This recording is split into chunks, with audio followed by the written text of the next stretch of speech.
నమస్తే, welcome to మన Telugu TV 6 News 24 headlines. నేను సునీత.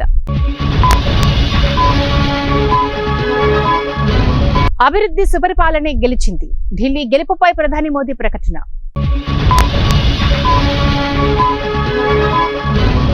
ఆప్ ఓటమి. ఢిల్లీ సచివాలయం సీజ్. అధికారులకు లెఫ్టినెంట్ గవర్నర్ ఆదేశం. స్వర్ణాంధ్ర 2047 ప్రణాళికకు చేయూతనివ్వండి. నీతి ఆయోగ్ వైస్ చైర్మన్ సుమన్ బేరిని కోరిన సీఎం చంద్రబాబు. సచివాలయ వ్యవస్థను చంద్రబాబు నిర్వీర్యం చేశారు. ఏపీ ఎన్జీఓ మాజీ అధ్యక్షుడు నల్లమూరి చంద్రశేఖర్ రెడ్డి. రాహుల్ కంగ్రాట్స్, బీజేపీని గెలిపించారు. ఢిల్లీ ఫలితాలపై కేటీఆర్ ఎద్దేవా.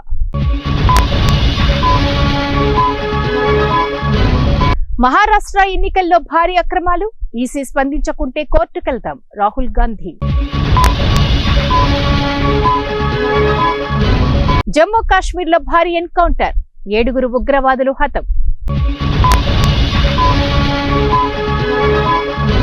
2026లో సముద్రయాన్. కేంద్ర మంత్రి జితేంద్ర సింగ్ వెల్లడి. వెన్నుపోటు పొడవడం కాంగ్రెస్ పార్టీకి వెన్నతో పెట్టిన విద్య. మాజీ ఎమ్మెల్యే జీవన్ రెడ్డి. ప్రజా తీర్పును గౌరవిస్తున్నాం. బీజేపీకి అభినందనలు. అరవింద్ కేజ్రీవాల్. అలస్కాలో విమాన ప్రమాదం. పైలట్ సహా 10 మంది మృతి. మార్చి 24 నుంచి సమ్మెకు బ్యాంక్ యూనియన్ల పిలుపు. United forum of bank unions ప్రకటన. మే 4న నీట్ యూజీ పరీక్ష. మార్చి 7 వరకు దరఖాస్తుకు గడువు. నేషనల్ టెస్టింగ్ ఏజెన్సీ ప్రకటన. అసెంబ్లీ రూపొందించే అన్ని బిల్లుల్ని ఆమోదించాల్సిన అవసరం లేదు. సుప్రీంకోర్టులో తమిళనాడు గవర్నర్ ఆర్ఎన్ రవి. అక్రమ వలసదారులను వెనక్కి పంపే ప్రక్రియ కొత్తదేమీ కాదు. విదేశాంగ శాఖ మంత్రి ఎస్ జైశంకర్. యూజీసీ ముసాయిదాపై పోరాడుతాం. మంత్రి శ్రీధర్ బాబు వెల్లడి. విశాఖ కేంద్రంగా సౌత్ కోస్ట్ రైల్వే జోన్. కేంద్రం గ్రీన్ సిగ్నల్.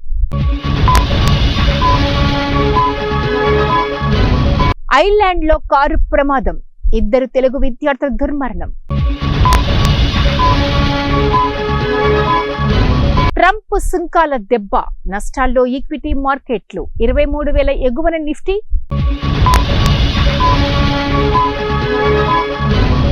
హైదరాబాద్ లో దారుణం. 7 ఏళ్ల చిన్నారిపై బస్సు డ్రైవర్ లైంగిక దాడి. చంద్రబాబును నమ్మడం అంటే చంద్రముఖిని నిద్ర లేపడమే. మాజీ సీఎం వైఎస్ జగన్.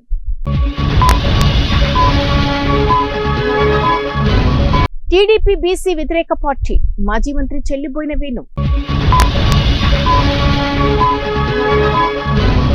బాబు అక్రమాలను ప్రశ్నించలేని పిరికి వ్యక్తి పవన్.